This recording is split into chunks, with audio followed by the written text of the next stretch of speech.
a different time.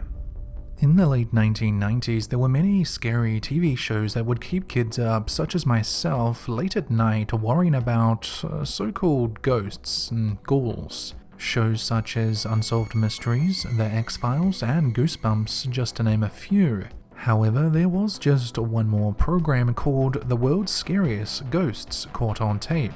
It aired on the Bravo channel and gave many younger viewers problems getting to sleep.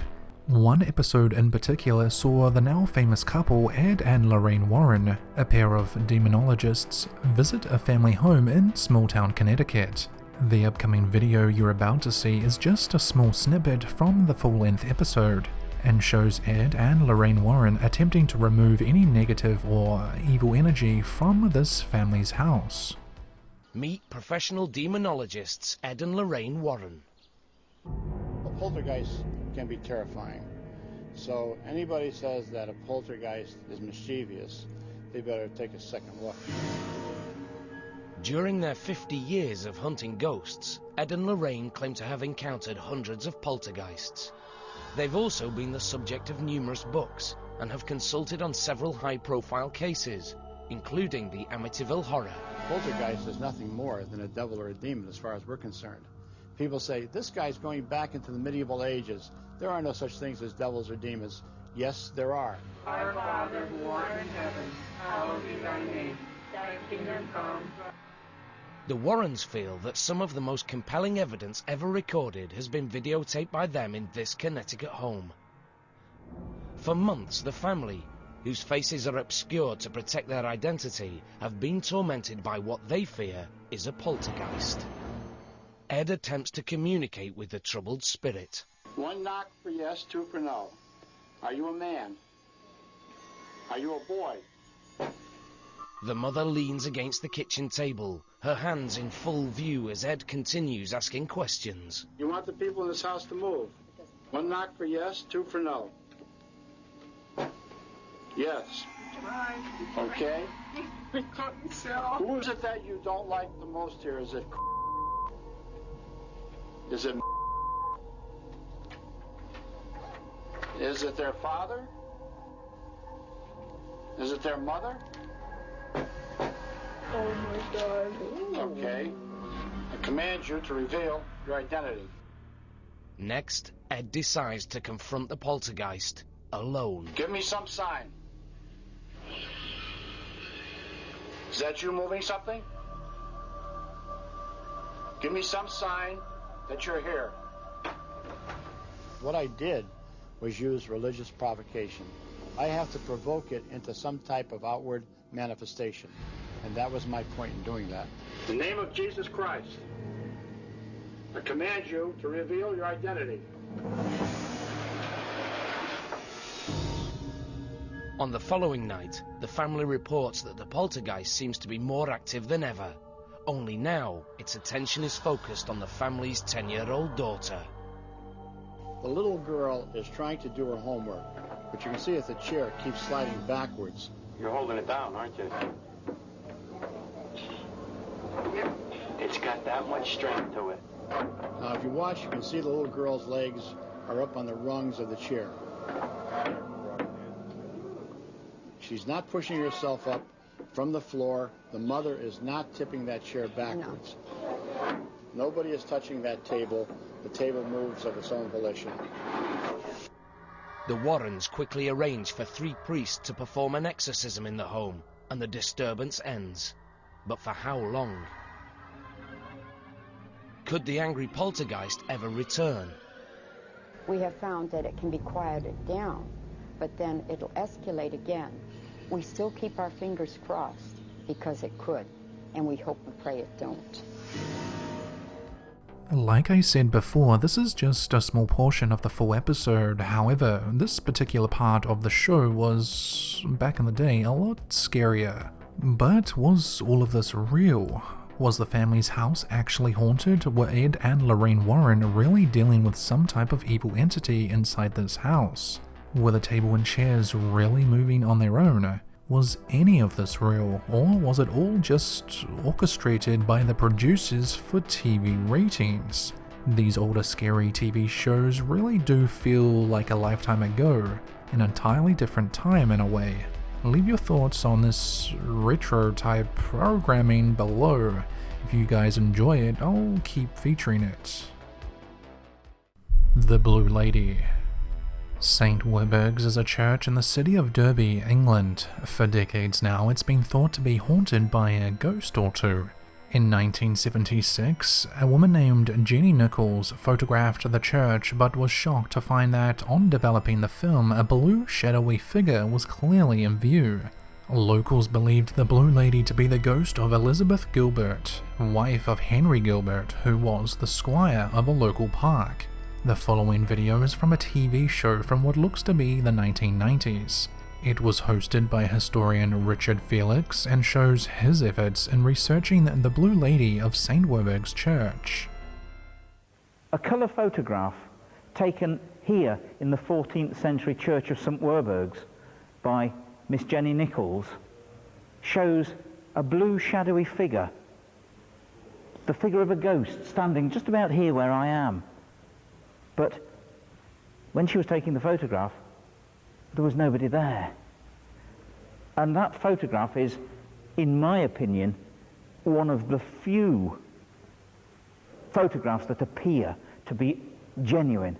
I've seen many pictures of ghosts in the past, and most of them don't look like a ghost, but I must admit the Blue Lady at St. Werburgh's seems to be genuine to me, and I'm standing more or less on the spot where she was seen. And the Blue Lady here at St. Werburgh's is reputed to be Elizabeth Gilbert, wife of Henry Gilbert, squire of Lochow Park. Her stepmother was Shakespeare's granddaughter. This is the monument to that great lady, Elizabeth Gilbert, the Blue Lady of St. Werburgh's. When we started to research the Blue Lady of St. Werburgh's, all we got was a rather old and faded newspaper clipping from the Derby Evening Telegraph of 1989. But since then, we've managed to locate the original slide taken by Miss Gwen Nichols in 1976. Now, I've seen lots of photographs of alleged ghosts, and most of them, in my opinion, are not genuine. This one, I'm not so sure about. But we've got with us Steve, who's the photographer for Past in Pictures videos. And Steve has done a lot of work in the past on restoration of photographs for various heritage centres, including Alfreton, Derby, Ripley and many others. Steve, what do you think? Well, Richard, basically, we've got two things here. We've got the original piece of celluloid film, which is amazing, say it's back from 1976. What I've done is actually scan this into the computer, and there she is, the Blue Lady. Yeah. Now, if we zoom in on her, we can magnify her quite a lot. Yeah. We can actually see down here an arm, yep, a dress, and a head. Now, if we turn the saturation up, which basically means make all the colours come a lot brighter, we can see that she's see-through. Yeah. We can see like a hazy blue glow around her. Yeah. And in 1976, of course, there wasn't this computer technology around. It just did not exist. And basically it took away a lot of ways in which pictures could be faked or forged. Yeah, superimposed. Well, if I zoom in onto the pixels at the edge of this glow, all the pixels are the same shape, same size. This is not basically a fake. I can categorically state that. It is not a fake. Right. Now, also what we have is, because it's on film, we basically have evidence that it wasn't a paper photograph, which had been cut out with a scalpel, stuck on, and done this way, you see. It is actually on celluloid, a slide film. Yeah. So, in my opinion, that this here, whatever this is on the film, it's there for all to see. Right. Well, there you have it. Possibly a genuine photograph of the Blue Lady of St. Werburgh's Church. Even though this video seems to have been recorded with a potato camera, we can still make out what the two men were looking at on the state-of-the-art computer. An outline of a person or figure can clearly be seen in blue inside the church photo. Could Richard Felix and his computer expert have real proof here that ghosts actually exist? Could the legend of the Blue Lady actually be real? As always, drop a comment below and let us know your thoughts. Unsolved Mysteries. Back in 1987, a show aired on TV called Unsolved Mysteries. It ran through the 1990s and into the early 2000s. The series used reenactments and interviews to retell the circumstances of, well, mysteries that are unsolved. Episodes covered crimes, tales of lost love, unexplained history, and even paranormal events and/or stories. Viewers back then were encouraged to provide any information that might solve the mystery. This was one TV show that was guaranteed to give me nightmares as a kid, and really the first program that got me into the paranormal niche. In the late 1990s, Bravo aired one particular episode of Unsolved Mysteries that was all about the paranormal. The hour-long episode told stories of ghosts from all around the world. This upcoming story in particular was from Greencastle, Indiana. This weird tale starts with two men named Guy Winters and Terry Lampert. For years, the guys heard rumors about a haunted mansion on the outskirts of town. The rumors were about a spirit of a woman who was said to roam the lane that led to the house. Intrigued by this, the two men decided to investigate the deserted house one night with their own cameras. Unaware of what awaits them, Guy and Terry go inside the old mansion. Everything throwing shadows through the house, so it was pretty eerie. And basically, we took a series of pictures all through the house, the upstairs, downstairs, stairwells.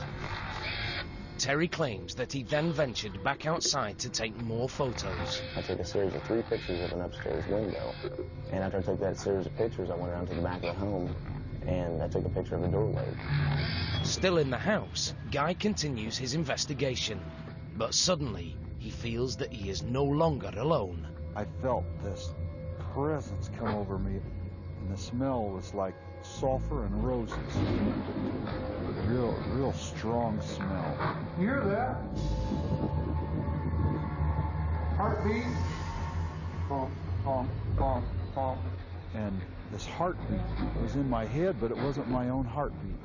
I really felt like I was dying. This feeling of anxiety was just overwhelming. And I was afraid I wasn't going to make it out of there. Guy and Terry run from the house, afraid to stop until they reach the safety of their van. However, this ghost story is far from over. When Terry develops the film from his still camera, he's shocked by what he sees. 3 consecutive pictures of what appears to be a woman glowing in a pink light, floating in the second-story window. Another pink shape is captured at the back door. Pretty much, it blew me away, I have to say. I've never seen anything like that on film. Could this be the ghost of Greencastle, or merely a photographic abnormality? To find out, Guy and Terry showed the pictures to their friend, photo expert Mick Allman. What is in the picture came from the negatives. It's very interesting, and a little unnerving. Next, these mysterious images were analysed by a now very old computer and a graphics expert named Sean Dempsey. It's during Sean's then high-tech examination that the photograph reveals yet another secret. And then I tried something called bas relief, which basically takes the light and dark parts of the picture and emphasizes them. And I got the creepiest thing from this one photo. Her face, and I don't know how else to describe it, but that to me just looks like a skull. I've got to be honest, it's either a real photo of a ghost, or it was done with a photographic technique that I don't know about. With the then experts at a loss for answers, the two men, Guy and Terry, had their own theory. They both now believe that they photographed a real ghost. But if that were true, then whose spirit is it? Guy believes that the Pink Lady was a woman who lived and died here in the house in the early 20th century. Her name? Irene O'Hare. The same name that the two men found scratched onto one of the bedroom walls. Guy and Terry made more trips to the mansion, but the so-called ghost of Greencastle never reappeared. However, the men captured two other images that were just as difficult to explain. The first is this photograph of what appears to be a woman in a flowing gown. Due to her intense colour, she is known as the Gold Ghost. The second strange event occurs while Guy takes pictures of the mansion. Suddenly, three cloud-like shapes fly by. Is this merely fog or some type of mist? If so, it would need a strong breeze to travel this fast, but Guy's clothes and hair never move, indicating that no wind is blowing. Unfortunately, these and other questions may never be answered, because the mansion was destroyed to make way for this cornfield. But the memories of the Greencastle mansion live on with Guy and Terry, who may have done the unthinkable. Captured images of visitors from the other side. Pictures of the Pink Lady have made the rounds online for years now. However, I've never seen the story behind it until now. Remember, this is from the 1990s when computers looked like microwaves. So, could this entire story be something that the two men made up in their free time all those years ago?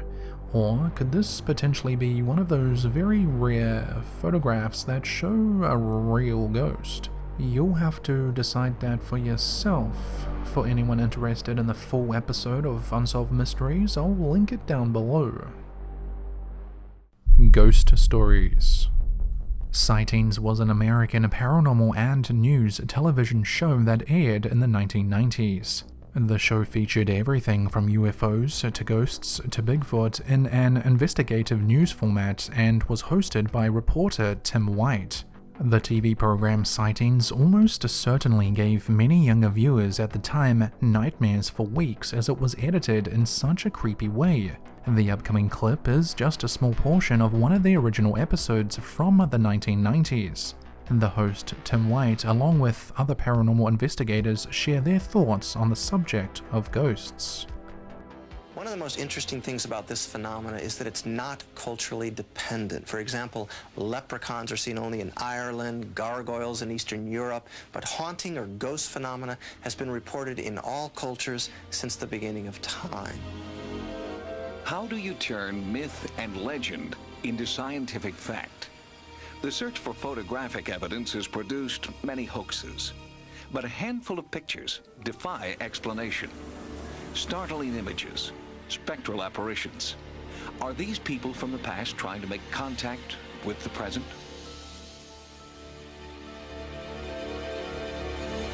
There's a lot of fraud in this, there's a lot of imagination, there's a lot of wishful thinking.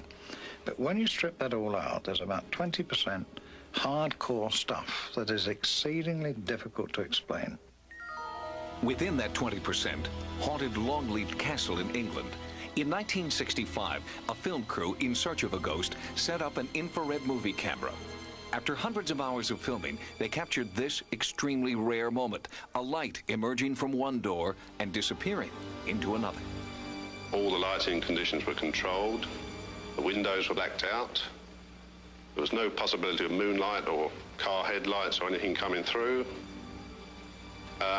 When we saw the stuff later, there was this shaft of light, which is, to me, is completely unexplainable. And indeed, this paranormal phenomenon has remained unexplained for 35 years. This New Orleans mansion's haunted history is chronicled in diaries written over 100 years ago. The family that originally lived here buried their dead infant in the wall of the nursery. The ghost of that baby's nanny is said to haunt the house to this day, a benevolent spirit watching over the people who live here now. I've had dinner parties, and she'd walk through the room, and everybody at the dinner table would see her. She just ignores you. She just walks through as though no one's there. She never looks at you. Nothing, she just walks through. But there's a darker side to the hauntings here. Other ghosts who the residents say are not kind but malevolent. 2 family dogs, a male and a female, have been recent victims. The female jumped out of the second floor window to the ground below, and the male was dead in the solarium. No marks or anything else. He was just dead. But there was obvious signs of them trying to get out. They had clawed their way halfway through a wooden door. Something had frightened them to that point of mass hysteria. When the apparition resembles somebody who used to live in the house, it seems to be evidence of survival. But there's another explanation, and that is that it's just energy recorded in the environment that gets played back by our brains, kind of acting like a needle on a phonograph. In the quest for evidence, 2 researchers from UCLA, Carrie Gaynor and Dr. Barry Taff, were witness to the most celebrated case in ghost hunting history. Gaynor and Taff encountered an evil force inside one Los Angeles home, unlike anything anyone had ever experienced before. They called it simply the Entity. When I went over to her house, we conducted about a 2-hour interview, and during that time she told us a lot of interesting experiences, but I knew she was holding something back. And at the end of the interview, she finally admitted to us that she was attacked and raped by the ghost. At that time, we thought she was probably crazy. The events that then transpired over the next 10 weeks were chronicled in the Journal of the Institute of Electrical and Electronic Engineers, including the night the investigators went from being skeptics to true believers. The lady screamed out, "It's in my bedroom." We ran in there. She shouted out, "It's over in the corner." We fired our Polaroid camera in the direction that she said. We didn't see anything, but the picture came out bleached out white completely. She shouted out again, "It's in the corner." Again, we fired our camera, and it was bleached out completely. At that point, I thought the camera was just malfunctioning. I waited till she said it was gone, and I took 2 control pictures.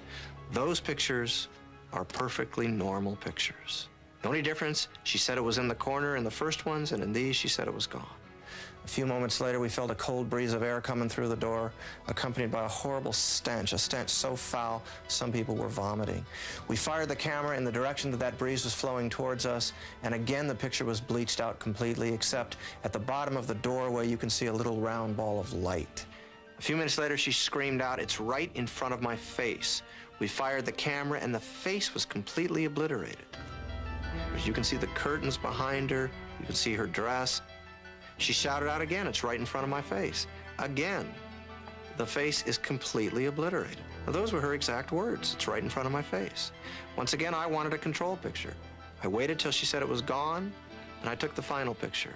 And this is a perfect, normal picture. It's just dark because we didn't adjust the setting. There's a scratch on it, which we put on it when we tried to clean it a little bit. But otherwise, it's a normal picture. The only difference between these 2, in one, she said it was in front of my face, in the other one, she said it was gone. Even with these pictures, Gaynor still had trouble convincing his colleagues at UCLA that he was onto something significant. Initially, they would say, "Well, you're hallucinating." So then I would look at them and say, "Well, we've got 20 witnesses." And they would say, "Well, then it's obviously mass hallucination." Gaynor returned to the house several times, bringing more researchers with him each time, and the eerie phenomena became even more pronounced. We started seeing balls of light lighting up the walls, and everybody in the room would see this. And the lights would get bigger and bigger and brighter. And at some point, I finally started talking to it, and I said, "Well, if you're really here, come off the wall," because what I was concerned was that somebody in the room was faking it, and they were projecting the light onto the wall. Well, when I asked that question, the light lifted off the wall, floated into the middle of our room, started spinning and twisting and expanding in different directions simultaneously. It had full parallax. We could see it from all sides, and I had 9 professional photographers set up in the room that were shooting it from all sides. The lights came in, it was like, it almost come in like in a state of anger. It almost came in, all right, here I am, this is me. And it came in, it kind of did a little thing in the group, and then it was gone. It was the most extraordinary thing we've ever come across. It happened over and over again. We experienced a plethora of phenomena during that investigation. The part that interested me the most was the fact that what we saw, we were able to get on film. The photographers at that session had only limited success capturing the entity on film, with one notable exception. What we see here are reverse arcs of light. One arc goes right here, another arc goes right here. Now, the reason this picture is so important to us is that the arc on the wall, if it were really on the wall, would be bent, because those two walls there are perpendicular. It's not bent, which means the arc is floating in space. The significance of that for us as researchers is, of course, that means it's dimensional and very, very difficult to fake. This was not somebody with a flashlight shining it on a wall. That light is in empty space. The negative of this photo was authenticated by Popular Photography and was the only alleged ghost photo ever published in the magazine. Frank DiFelitta, the author of Audrey Rose, was also witness to the phenomena. His incredible first-hand experience in the Culver City, California house inspired him to write The Entity, which was later made into a motion picture. All the instruments started clicking away, so I knew everyone was seeing this at the same time that I was. They were ducking, and everyone was saying, oh my God, look at that, oh my God. And then Doris started screaming. That was the woman who was being belabored by this creature, started screaming, I don't want to see your lights, show us yourself. Damn you, show us yourself. She started cursing and swearing at it. And there, lo and behold, at that point, it started to appear. It sort of developed a kind of, a kind of arm was articulated. You could see sort of like an arm, and then a neck. And then of all things, a kind of bald head. Now, this could have been our imagination, but collectively, we saw the same thing, every one of us. We saw the same thing. But we don't consider our pictures proof of anything. We consider them part of the struggle to gather evidence to try to understand this phenomenon. During our investigations, we spend thousands of hours trying to be in the right place at the right time. In the Entity case, for some reason, we were there. We were there at the right time. And we were experiencing the phenomena over and over again. Although some of the people there found it frightening, I found it very exciting and exhilarating. That's what I'm in this for. It's an opportunity to witness things that we've been taught all our life cannot be. It's a connection with the unknown. Did these people from the 1990s have something here? Or were they onto something truly paranormal? Or were they simply clutching at straws discussing these videos and images? Drop a comment below. Are these older TV shows from 20 or 30 years ago as creepy as the so-called ghost videos we see online today? Let me know.